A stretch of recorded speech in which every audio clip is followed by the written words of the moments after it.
when I worked overseas, when I was working overseas, I worked a lot with the movies and stuff, and I tried to become the movie guy over there. So I would purposely find trailers on YouTube on a young YouTube back then, and try to entertain the soldiers and show trailers before the movies and have trailers. That would have been cool.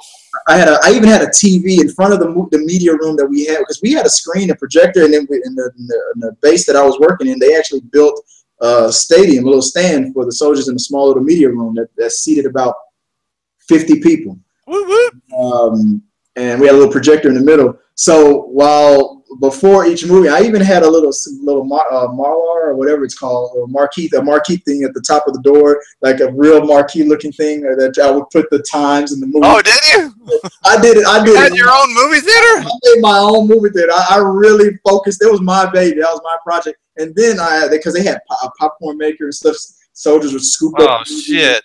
And then I had a ball with that, man. I remember right next to the popcorn deal, I took one of the TVs that weren't being used, and I waited until I could, because I was in charge of ordering materials and stuff, and I waited until there was like a PlayStation or some kind of VCR or DVD player that wasn't being used, and I could put it together. And I had trailers constantly playing, like 3 hours of just new trailers constantly. I'm making discs and stuff. So while people were waiting for the movie to open, they're sitting there around the TV eating popcorn, watching it. Holy shit, when is that movie coming out? I just loved it, man. To this day, I still talk to a few of the airmen out there that kind of remind me like how much they enjoy getting their mind off everything because of the movies. And that's kind of what movies, that's why me and Sean. That's all about.